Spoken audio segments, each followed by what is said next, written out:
और ये बहुत गलत प्रैक्टिस है, मेजर इसमें है, डायपर पहनाना ही नहीं है। आप समझ सकते हो, एक बार न्यूबॉर्न बेबीज का किडनी डैमेज होना शुरू हो गया, एक्यूट किडनी इंजरी शुरू हो गई, तो आप समझो विद पीरियड ऑफ टाइम क्या होने जा रहा है इस बच्चे के साथ। मदर अपना पहला फीड करा नहीं पाती है इस छोटे से बेबी को, तो ये हमें डिस्कार्ड नहीं करना है एट एनी कॉस्ट। माँ का दूध माँ के बच्चे के लिए है और ये गाय का दूध गाय के बच्चे के लिए है। तो गलती क्या होती है, ये गाय का दूध हम लोग अपने बच्चों को पिला देते हैं। This is very wrong. ज़्यादातर पीलिया हो जाता है डिलीवरी के इमीडिएट बाद, उसमें लोग अपने घरेलू नुस्खे बहुत करते हैं कि इसको धूप में रख दो ठीक हो जाएगा, इसको एक बार ये खिला दो, ये चटा दो ठीक हो जाएगा। उस केस में पेरेंट्स को क्या करना चाहिए? एंड एक बार बेबीज को ऑटिज्म हो गया तो फिर इससे निकल पाना ना बहुत टफ होता है, बहुत डिफिकल्ट होता है। और आप देखो तो मेजॉरिटी ऑफ आजकल हाउस होल्ड में आप देखो तो यही एक कारण है जहाँ screen time more than 1 hour है। तो ये धीरे धीरे क्या करता है, ये क्रिएट करता है एक ऐसा इमेजिनरी वो, जिससे बच्चे क्या है ना, बच्चे की भी ब्रेन पे इफेक्ट पड़ता है, मेंटल हेल्थ पे इफेक्ट पड़ता है। एक बीमारी और है जिसका अभी तक इलाज नहीं है, जैसे कैंसर। सो कैंसर का भी कोई वैक्सीन है कि बेबी को लग जाए तो कभी उसको कैंसर का प्रॉब्लम आए ना?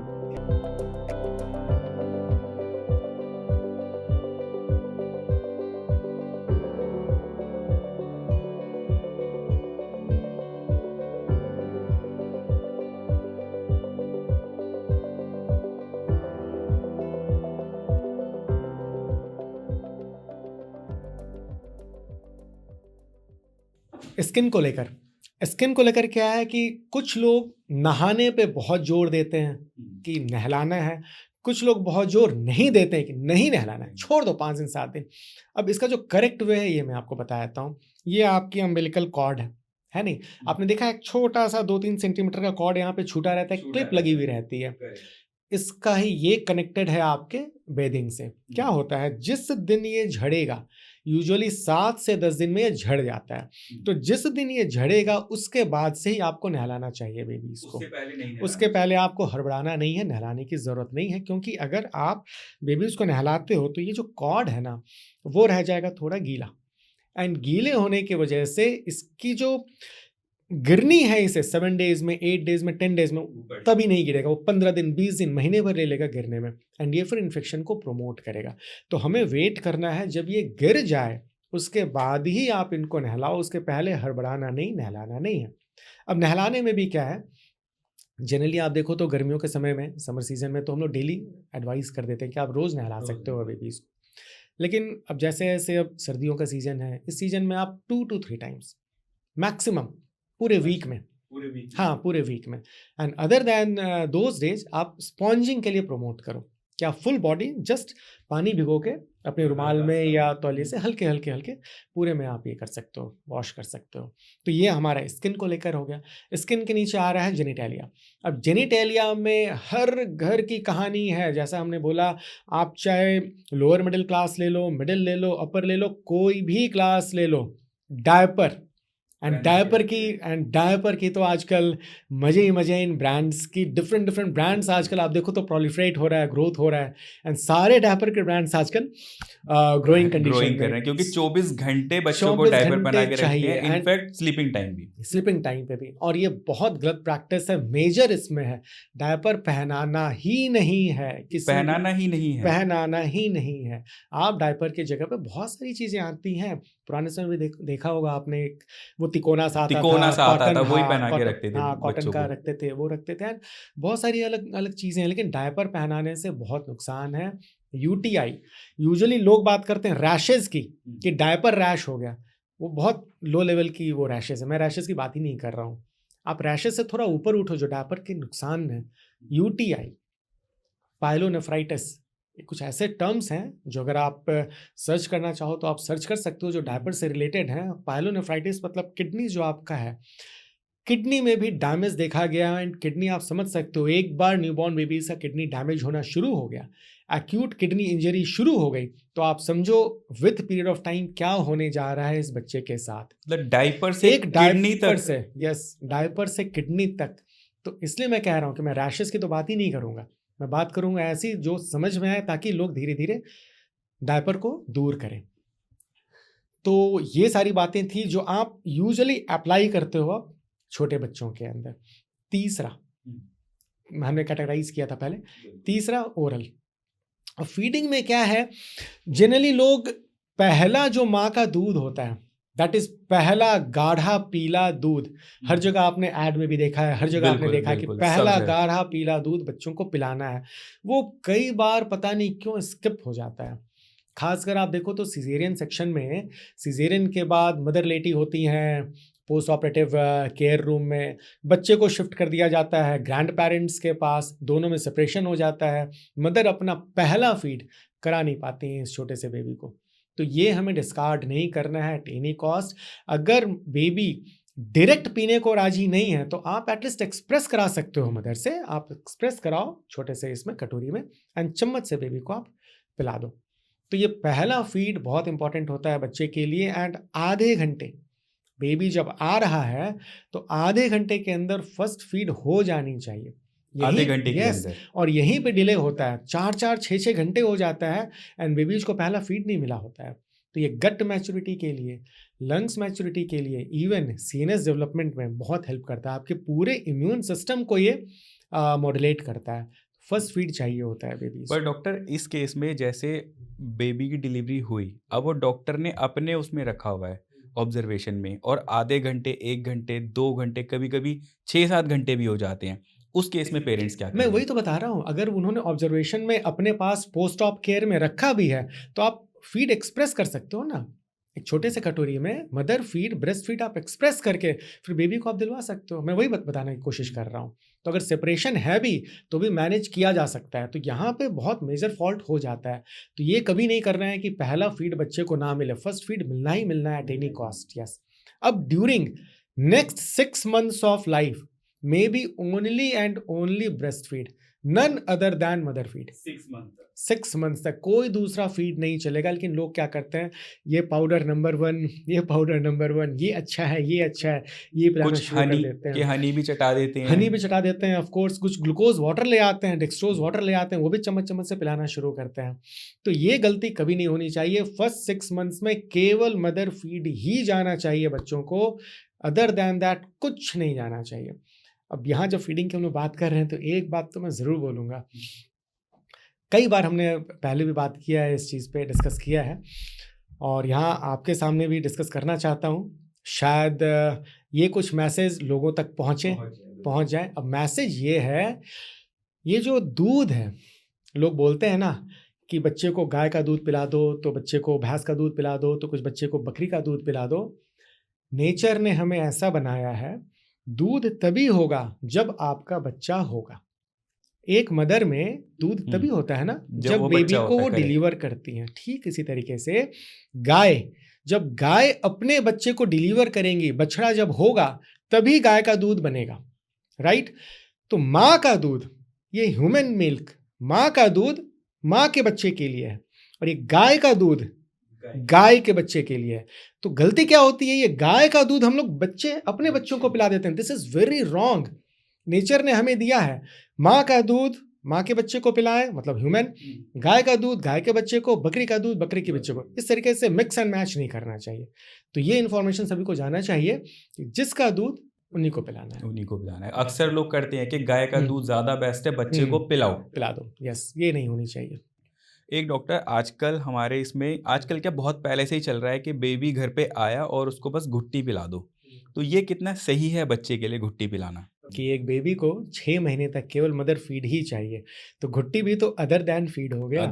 तो घुट्टी हमें बच्चे को बिल्कुल नहीं देना है, किसी भी हाल में नहीं देना है।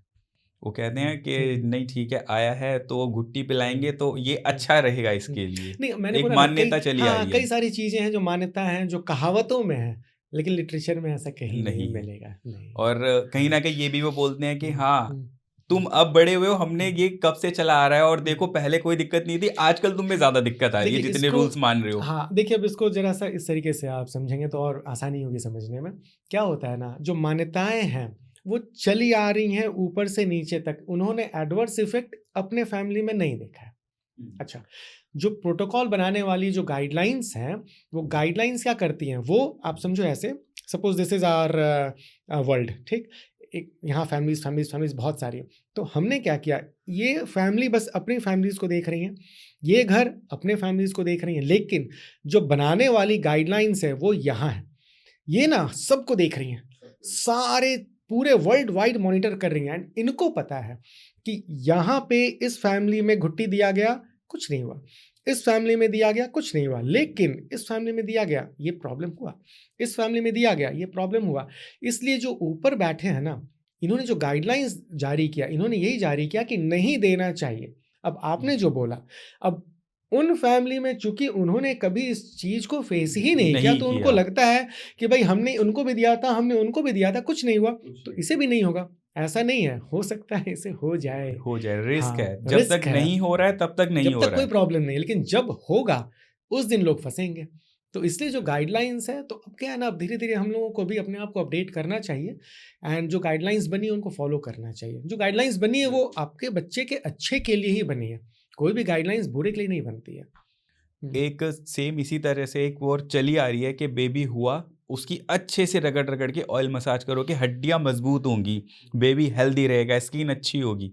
क्या ऐसा भी होता है? ये भी नहीं एक नहीं नहीं नहीं, ऐसा कुछ नहीं है कि आप रगड़ रगड़ के उसकी ऑयल मसाज करोगे तो हड्डियां मजबूत होंगी। देखिए, अब होता क्या है ना, गांव वगैरह की बात कर रहा हूँ मैं। गांव में क्या है, बाहर में खटिया लगी हुई है, अब बच्चों को वहाँ पे लेटाया गया, वहाँ पे मालिश किया जा रहा है, तो वो बच्चे थोड़े स्ट्रांग निकल कर आ जाते हैं दैन वो बच्चे जो मेट्रो सिटीज़ में एक छोटे से घर में बंद हैं और वहाँ पे मालिश किए हैं। क्या डिफरेंस हुआ? डिफरेंस ये हुआ, उस बच्चे को ना सनलाइट मिल रहा है, बोन्स का ग्रोथ, टीथ का ग्रोथ सनलाइट करता है, ना कि आपका ये मसाज ऑयल करता है, नहीं करता है। यही डिफरेंस है। इसलिए लोगों को ऐसा लगता है कि गांव में बच्चों को रगड़ रगड़ के मसाज किया गया तो वो स्ट्रांग हो गया, एंड शहर के बच्चों को रगड़ कर मसाज नहीं किया गया तो स्ट्रांग नहीं हो पाए। स्ट्रांग ये कर रहा है, सनलाइट कर रहा है, यस, धूप कर रहा है। एक डॉक्टर, न्यू बेबी को ना पेरेंट्स बहुत प्यार करते हैं, और जो भी आता है बेबी को कभी किस कर देगा, कभी कुचू कुचू कर देगा, कभी उसके मुंह के अंदर लिप्स पे हाथ फेरेगा, एक प्यार जताने के लिए। ये कितने हद तक सही है? अब प्यार जताने के लिए लोग करते तो हैं ज़रूर, लेकिन इसको सही नहीं माना जाएगा। क्यों है ऐसा? देखो, आप, हमें लगता है कि हमने जस्ट किस किया, है ना, बट आपको ये नहीं पता कि आपकी ये जो ओरल ये है, इसमें ना मतलब अनगिनत बैक्टीरिया है, मालूम, अनगिनत बैक्टीरिया है, ठीक है। एंड इतने सारे हैं, कुछ नोन है, कुछ अननोन है। एंड बच्चों का जो फ्लोरा होता है वो बिल्कुल डिफरेंट होता है दैन अडल्ट्स। बच्चों के मुंह में भी फ्लोरा है, जो माइक्रोबायोटा है, वो बिल्कुल ही डिफर करते हैं। तो क्या होता है, जब कोई अडल्ट्स उनको किस कर रहे हैं, छोटे बच्चों को, तो कहीं ना कहीं ट्रांसफर कर रहे हैं। एंड ये मालूम, ये माइक्रो ऑर्गेनिज्म होते हैं। माइक्रो कहने का मतलब है those organism which can be seen through microscope only. आपके नेकेड आई से नजर नहीं आएगा, इसलिए आपको लगता है कि हमने तो कुछ ट्रांसफर ही नहीं किया। It's not like that. आपने मतलब हजारों बैक्टीरिया ट्रांसफर कर दिया जो माइक्रोस्कोप से ही पकड़ में आएगा। तो इसलिए जनरली इस प्रैक्टिस से थोड़ा सा दूर ही रहना चाहिए, बचकर रहना चाहिए। बच्चों को किस करना या बच्चों को यूं ही बेयर हैंड से विदाउट हैंड वॉशिंग किया आपने उठा लिया, थोड़ा सा इस प्रैक्टिस से दूर रहना चाहिए। एंड अब तो आप देखो, अब अच्छे अच्छे जगहों पे क्या है, हम लोग भी स्टैंडिंग इंस्ट्रक्शंस देकर भेजते हैं बच्चों को घर पे कि आप जहाँ भी बेबीज़ रहता है, बेबीज़ के कॉट के साइड में कम से कम एक अच्छा हैंड वॉश, एक हैंड रब रखना है। चाहे जो भी हो, छोटे बच्चे आए, रिलेटिव्स आए, जो भी आए, बच्चे को टच करने से पहले एक बार अच्छे से हैंड रब कर लें, सैनिटाइज कर लें, तभी बच्चे को टच करना है। तो धीरे धीरे चेंजेस आ रही हैं एंड बोलने का फ़र्क पड़ रहा है। और नए बेबी को ज़्यादातर पीलिया हो जाता है डिलीवरी के इमीडिएट बाद। उसमें लोग अपने घरेलू नुस्खे बहुत करते हैं कि इसको धूप में रख दो ठीक हो जाएगा, इसको एक बार ये खिला दो, ये चटा दो ठीक हो जाएगा। उस केस में पेरेंट्स को क्या करना चाहिए? देखिए, जहाँ तक आपने जॉन्डिस की बातें बोली हैं, जॉन्डिस एक नॉर्मल सा फिनोमेना है, ये भी नेचुरल फिनोमेना है, क्योंकि लीवर आपका भी मैच्योरिटी वाले स्टेज को अटेन नहीं किया है, मैच्योर होने के प्रोसेस में है। तो इस प्रोसेस में क्या है, ये जो सीरम बिलिरुबिन है, बिलिरुबिन आपका बढ़ जाता है बॉडी के अंदर, आपके सर्कुलेशन में, जो कि एज जॉन्डिस आपको ये प्रेजेंट करता है। आंखों में पीलापन आ जाना, स्किन पे आप देखोगे पीलापन आ जाएगा, इवन यहाँ पे पाम्स में, नीचे सोल्स पे वो पीले हो जाएंगे। तो है ये नेचुरल फिनोमेना। लेकिन जब पाम्स तक पीलापन आ गया, सोल्स तक पीलापन आ गया, कहने का मतलब कि हो सकता है 15 के ऊपर इसका वैल्यू रहा होगा, मतलब सीरम बिलिरुबिन 15 के ऊपर। जब तक 15 के नीचे है, जब तक पाम्स में, सोल्स में पीलापन नहीं है, आपको कुछ एक्स्ट्रा स्टेप उठाने की ज़रूरत नहीं है। एंड ऐसी कोई मेडिसिन नहीं आती, आपने दे दिया एंड यूं जॉन्डिस झड़ गया, ऐसी कोई कुछ मेडिसिन नहीं है नहीं ऐसे। आती, नहीं ऐसी कोई मेडिसिन नहीं आती। हाँ, हायर लेवल पे जहाँ पे सीरम बिलिरुबिन 20 मोर देन 25 है, वहाँ पे कुछ सपोर्टिव मेडिसिन हैं, दिया जा सकता है, दिया जा सकता है। अदरवाइज अगर इस रेंज में 15, 17, 18 है तो आप जस्ट फोटोथेरेपी यूज कर सकते हो। हाँ, आपने देखा होगा छोटी सी मशीन आती है नर्सरी में रखी हुई, उसमें डिफरेंट डिफरेंट वो ट्यूब लाइट्स लगी होती हैं। आजकल तो एलईडी आ रही है ना, तो एलईडी लाइट्स लगी होती हैं। इस लाइट में बेबीज को रखा जाता है आई पैचिंग के साथ एंड जेनिटेलिया पैचिंग के साथ। तो धीरे धीरे धीरे कर आप देखो तो बिलिरुबिन डाउन हो जाता है इस प्रोसेस से। ये काइंड Otherwise- ऑफ सनलाइट की तरह ही रहता है क्या? हाँ, सनलाइट की तरह रहता है, लेकिन वेवलेंथ इसका एक पर्टिकुलर वेवलेंथ होता है। इसी वेवलेंथ की ही इसको दी जाती है ताकि वो केवल बिलिरुबिन को बॉडी से खींचकर बाहर को निकाल दे। हाँ, एंड आप ये चाहो कि सनलाइट में रख के ये कर लें, थोड़ा बहुत आपको फर्क पड़ जाएगा, बट कई बार सनलाइट का, सनरेज का एडवर्स इफेक्ट भी तो बच्चे के ऊपर देखने को मिलता है। बिल्कुल। और आप जैसे बता रहे थे कि 6 मंथ के बाद उनको खिलाना पिलाना शुरू कर देना चाहिए, पर बहुत से मार्केट में जैसे आते हैं कि बच्चों के एनर्जी ड्रिंक है, बच्चों के पाउडर हैं, बच्चों के जूस आ रहे हैं, वो क्या बच्चों को देने चाहिए? इस पे तो हम लोग कभी भी हाँ नहीं बोलते, नहीं हाँ बोलते हैं, किसी भी कंडीशन क्योंकि में कंपनियां तो श्योरिटी के बोलते। साथ बोलती हैं कि ये पिलाओगे तो बच्चा स्ट्रांग बनेगा। तो कंपनी से काम क्या है? कंपनीज को तो मार्केटिंग करनी है ना, मार्केटिंग करनी है तो कुछ तो बताएंगे, कुछ तो अपने उस पैक पे कुछ तो वो चिपका कर रखेंगे।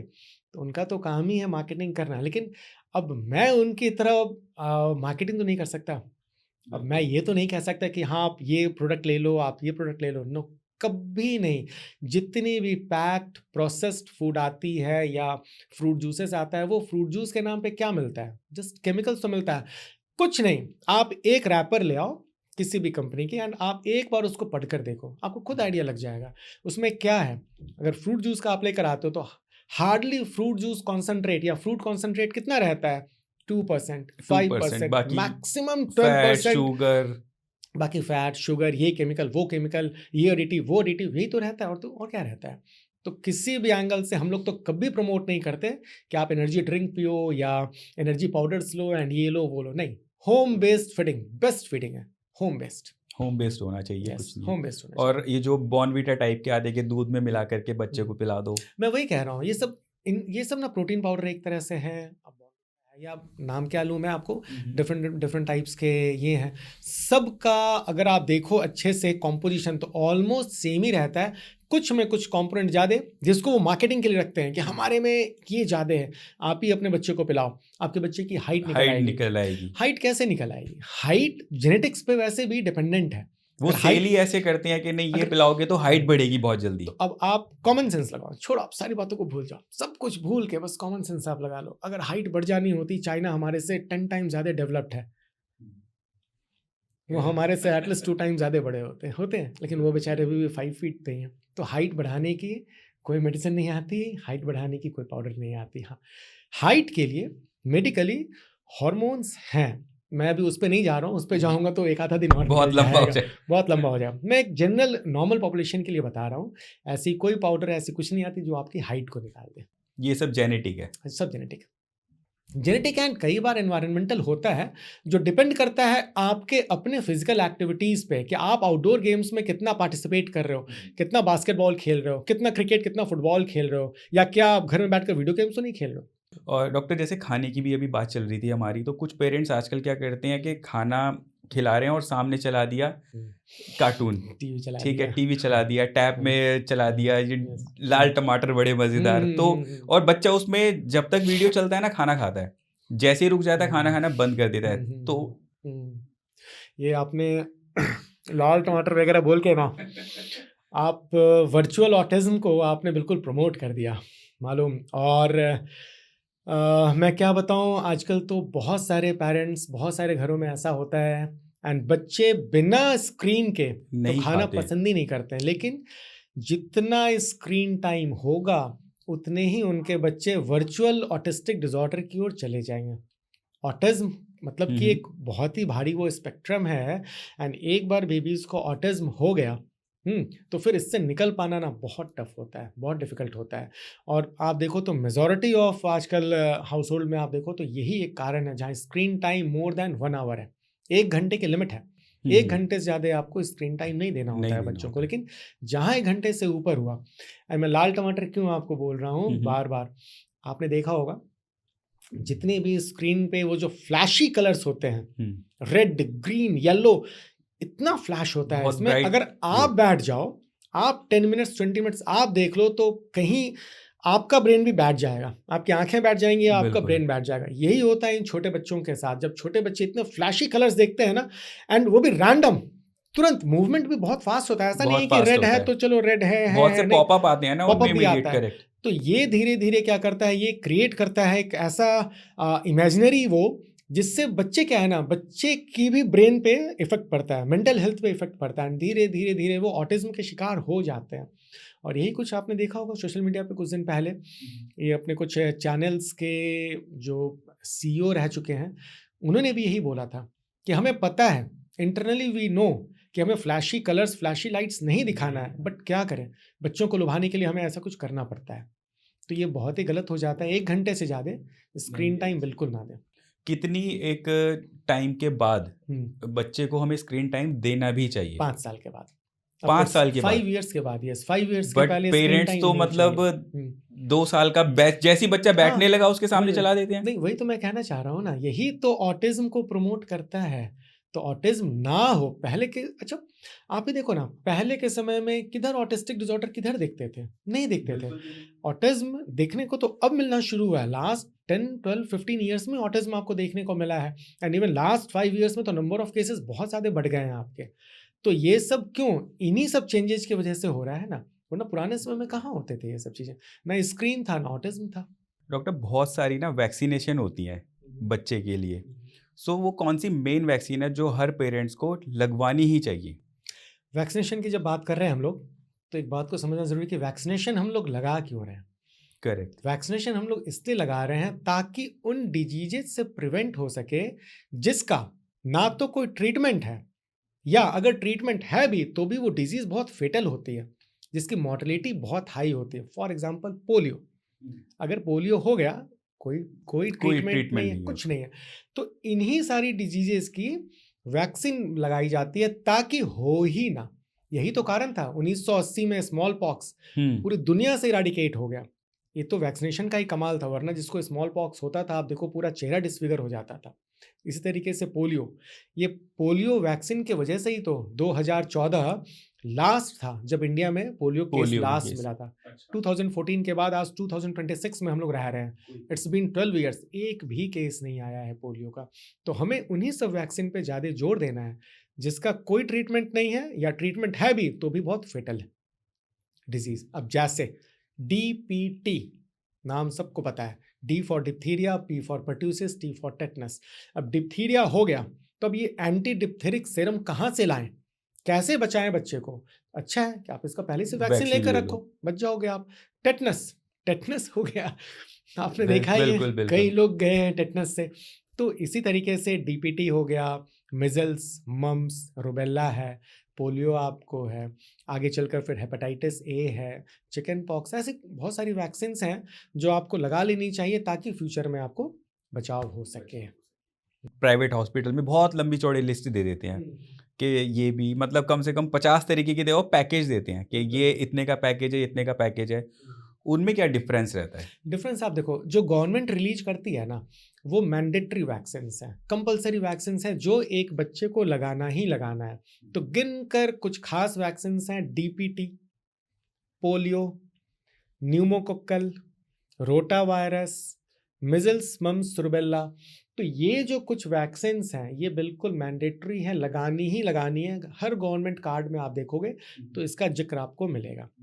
लेकिन कुछ ऐसी भी तो बीमारियां हैं जो है, रियल में बीमारियां हैं जो एग्जिस्ट करती हैं, लेकिन गवर्नमेंट अभी उसको मैंडेटरी क्लास में नहीं रखा है, लेकिन एक बच्चे के लिए ज़रूरी है। जैसे कि हेपेटाइटिस, मतलब कि पीलिया, जॉन्डिस, पीलिया है ना, एग्जिस्ट करता है ना। टाइफॉइड है, एग्जिस्ट करता है। इवन दिल्ली तो एंडेमिक है टाइफॉइड के लिए, हर दूसरे तीसरे घर में टाइफॉइड मिलता है। अब गवर्नमेंट के प्लान में टाइफॉइड होते हुए भी नहीं लग पा रहा, दैट इज डिफरेंट थिंग।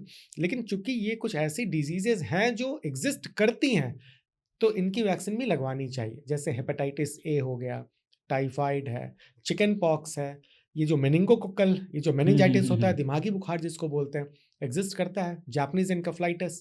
ये सब ऐसी बीमारियां हैं जो अगर एक बार हो गया तो या तो डेथ ही है, या अगर बच भी जाए तो मॉर्बिड कंडीशन में रहेंगे, पैरालाइज्ड कंडीशन में रहेंगे।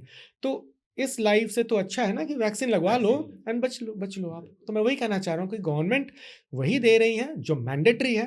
प्राइवेट में कुछ एक्स्ट्रा वैक्सीन जरूर हैं जो आपके बच्चे के लिए इंपॉर्टेंट है, लगाना चाहिए। और इन्हीं वैक्सीन में डॉक्टर 2-3 तरीके की वैक्सीन आती है कि अगर ये लगाओगे बच्चे को बुखार नहीं होगा, ये लगाओगे पेन नहीं होगा, उनमें कितना डिफरेंस रहता मैं है? आपको पेनलेस बिल्कुल एक सेंटेंस में क्लियर कर दूंगा। ये कोई डिफरेंस आपको फिर आगे सोचने को नहीं मिलेगा। हर जितनी वैक्सीन आती हैं सब एक ही तरीके की आती हैं आपकी, एक्सेप्ट फॉर पर्ट्यूसिस वैक्सीन। जो आपने देखा है डीपीटी में P stands for pertussis, that is काली खांसी। एकमात्र वैक्सीन है काली खांसी जिसमें पेन, फीवर, स्वेलिंग, वो फिट्स जैसा आना, आंखों को ऊपर करना, इस तरीके से हो जाना, ये एकमात्र वैक्सीन है जिसमें ये होता है। तो अगर इस वैक्सीन की बात करें तो 2 वैरायटी आपकी ज़रूर अवेलेबल है। होलसेल जो कि गवर्नमेंट हमें प्रोवाइड करती है, जिसमें थोड़ा सा पेन फीवर हो सकता है, एंड ए सेलुलर जो यूजुअली आप देखो तो प्राइवेट में आपको मिल जाता है, जहाँ पे आपको पेन फीवर स्वेलिंग नहीं होता है। तो आप दोनों में कोई भी लगा सकते हो, कोई बात नहीं है। बट थोड़ा सा रिस्की होता है ये डब्लू वाला, W means whole, A for acellular, थोड़ा सा रिस्क है इसमें। ये ठीक है, रिस्क फ्री है, कोई बात नहीं। अदरवाइज अदर देन दिस ऐसा कोई वैक्सीन नहीं है जो पेन एंड पेनलेस में आप, हाँ ऐसा कोई नहीं है।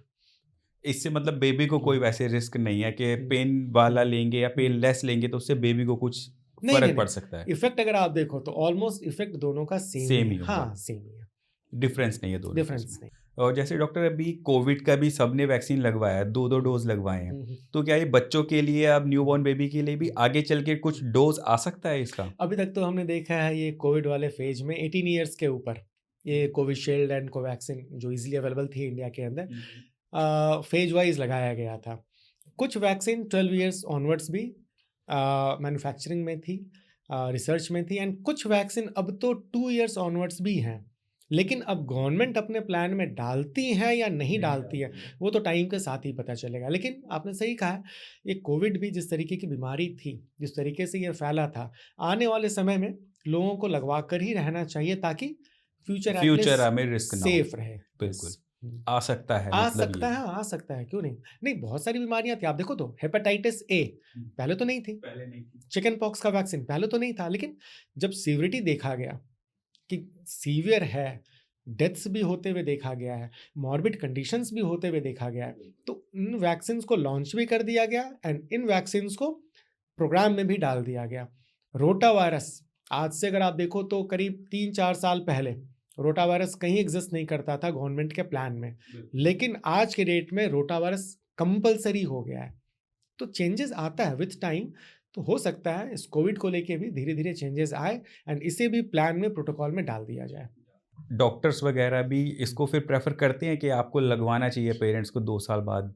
नहीं, अभी चूंकि ये सब रिसर्च में है, अंडर डेवलपमेंट है, अभी डेवलप होकर नहीं आया है। हाँ, एक बार जब मार्केट में लॉन्च हो जाएगा, सारे ट्रायल्स के बाद सेफ्टी जब हमें दिख जाएगा, तो ऑफ कोर्स हम लोग भी करेंगे। पहले स्वाइन फ्लू आप याद करो, स्वाइन फ्लू बहुत चला था 2008 2009 वो जो एक आया था, तो 2008-9 के पहले कहाँ था स्वाइन फ्लू, तो नहीं था इतना। लेकिन जब से वो स्वाइन फ्लू वाला इंसिडेंस हुआ है, उसके बाद देखो आज के डेट में सारे डॉक्टर्स बोलते हैं ईयरली आपको इन्फ्लुएंजा लगवाना है ना। तो हो सकता है चेंजेस आए, फिलहाल नहीं है कोविड को लेकर, बट हो सकता है लेटर ऑन चेंजेस आए। अगर किसी बेबी का कोई वैक्सीन मिस हो गया किसी भी रीजन से, तो वो दोबारा लगवा सकता है टाइम निकलने के बाद, या उसका कुछ इफेक्ट पड़ेगा बेबी को? ये हर वैक्सीन का इंडिविजुअल ये है, मतलब क्राइटेरिया है। सारे वैक्सीन पे एक खास प्रोटोकॉल आप लागू नहीं कर सकते हो। फॉर एग्जाम्पल हम लोग बस छोटा सा जैसे टेटनस का एग्जाम्पल ले लेते हैं। ये इंजेक्शन टीटी सपोज आपको लगना है 10 नवंबर को, आपका क्वेश्चन ये है ना कि 10 नवंबर को वो नहीं लगवा पाया, तो क्या 10 के बाद वो 1 हफ्ते बाद, 10 दिन बाद, 15 दिन बाद लगवा सकता है? या course. जैसे 6 महीने में कोई उसको, जैसे फर्स्ट 6 मंथ में कोई वैक्सीन होनी थी, 6 मंथ में नहीं लगवा पाया, टाइम हो गया 7 to 8 मंथ। हाँ, तो मैं ऐसे ही कह रहा हूँ। सपोज अब आप स्पेसिफिक आपके इस क्वेश्चन पे आते हैं। सपोज 6 मंथ्स का बेबी है, 6 मंथ्स के अंदर उनको कुछ वैक्सीन लग जानी चाहिए थी, लेकिन नहीं लग पाई। बेबी आ रहा है आपके पास 7 मंथ्स में, तो आपको देखना होगा कि 7 मंथ्स में क्या वैक्सीन लग सकता है। सपोज रोटा वायरस आप 7 मंथ्स में चाह के भी नहीं पिला सकते हो बच्चे को, नहीं पिला सकते हो। मैंने वही बोला कि हर एक वैक्सीन मतलब इंडिविजुअली वो डिपेंड करता है कि दिया जा सकता है या नहीं दिया सकता है। लेकिन रोटा वायरस को आप छोड़ दो, आप बात करो इंजेक्शन डीपीटी की, आप बात करो इंजेक्शन पोलियो की, वो 7 मंथ्स में दिया जा सकता है। तो कुछ वैक्सीन है जो डिलेड फॉर्म में दिए जा सकते हैं, कुछ वैक्सीन ऐसे भी हैं जो नहीं दिए जा सकते हैं। टाइम जिसका ओवर हो गया उसका ओवर हो गया। यस, तो डिपेंडिंग ऑन कि किस एज पे बच्चा आ रहा है, क्या पुराना वैक्सीन लगवा रखा है, वो इन सभी चीज़ों को आपको असेस करना होगा एंड फिर डिसाइड करना होगा कि आज क्या लगाए एंड नेक्स्ट सिटिंग में क्या लगाए। तो जो उसका वैक्सीन मिस हो गया तो आगे चल के बेबी को उससे फिर प्रॉब्लम भी हो सकता है। ऑफ कोर्स, अगर रोटा वायरस आपका मिस हो गया है, 6 मंथ्स आपका बेबी क्रॉस कर गया है, तो हो सकता है up to 5 years of age कभी इसको रोटा वायरल डायरिया हुआ, इलनेस हुआ, तो प्रॉब्लम में फंस सकता है बेबी आपका। मीन्स ऐसा कोई रास्ता नहीं है कि अगर टाइम निकल गया तो वो लग जाएगा। जैसे काफ़ी बार हम सोचते हैं कि चल कोई नहीं, अभी तो 1 महीने में लगवा लेंगे। हाँ, मैं वही कह रहा हूँ, कुछ वैक्सीन लगवा सकते हैं जो लग सकता है, कुछ वैक्सीन है जो नहीं लगवा सकते, चला गया तो रिस्क बढ़ गया। बिल्कुल, पेरेंट्स को यानी सभी वैक्सीन बिल्कुल टाइमली लगवानी है, उसमें कोई आपको जो है मिस नहीं करना है, वरना आपके बेबी को ही आगे चल के प्रॉब्लम हो सकती है। क्योंकि ये वैक्सीन उन्हीं डिजीज के लिए लगाया जाता है जिसका कोई ट्रीटमेंट नहीं है या जो बहुत फेटल है। बिल्कुल। एक बीमारी और है जिसका अभी तक इलाज नहीं है, जैसे कैंसर। सो कैंसर का भी कोई वैक्सीन है कि बेबी को लग जाए तो कभी उसको कैंसर का प्रॉब्लम आए ना? कैंसर आप देखो तो टॉप टू बॉटम बहुत तरीके के कैंसर होते हैं, और ऐसा कोई वैक्सीन नहीं है जो आपको हर तरीके के कैंसर से दूर रखे। हाँ, स्पेसिफिक वैक्सीन ज़रूर है। फॉर एग्जाम्पल सर्वाइकल कैंसर, आपने देखा है लेडीज़ में सर्वाइकल कैंसर होते हुए, तो सर्वाइकल कैंसर के अगेंस्ट HPV वैक्सीन है अवेलेबल। तो आप अगर स्पेसिफिक किसी एक कैंसर की बात कर रहे हो, सर्वाइकल कैंसर, वो तो आप बचा लोगे, लेकिन आप ये चाहो कि HPV वैक्सीन लग जाए एंड लंग्स कैंसर भी से छुटकारा मिल जाए, ऐसा नहीं होगा, ऐसा नहीं आता है। क्योंकि कैंसर तो कहीं भी बॉडी में हो सकता है। Blood cancer, brain cancer, yes, lungs, liver. So doctor, आप जो ये बता रहे हैं कि वो वैक्सीन अवेलेबल है, तो एक बेबी को कितने टाइम में वो लगवा लेना चाहिए? हाँ, HPV की अगर हम लोग बात करते हैं तो 9 years to 14 years के बीच में आप देखो 2 डोज लगवा लेने चाहिए। कम से कम 6 महीने का गैप होना चाहिए। 9 years के बाद? हाँ, 9 साल के बाद कम से कम 6 महीने का गैप होना चाहिए, 2 डोज लग जाना चाहिए। लेकिन अगर एक बार वो बच्चा 14 years क्रॉस कर गया है तो भी आपके पास ऑप्शन है, आप वहाँ 3 डोज लगवा सकते हो। 2 डोज सफिशिएंट नहीं रहेगा, 3 डोज आप लगवा सकते हो एंड आप मतलब फ्यूचर के लिए एक सेफ्टी आपको मिल जाती है। डॉक्टर, घर में बेबी अक्सर जैसे परेशान हो जाता है सोते टाइम या रात को, पेरेंट्स को लगता है कि इसको बुखार हो गया है, बेबी गर्म लगता है, तो अपनी मर्जी से बिना डॉक्टर की सलाह से कोई भी एक गोली दे देते हैं और पैरासीटामोल तो टॉफ़ी की तरह देते रहते हैं उसको बिना डॉक्टर की सलाह के, तो वो कितनी हद तक गलत हो सकता है?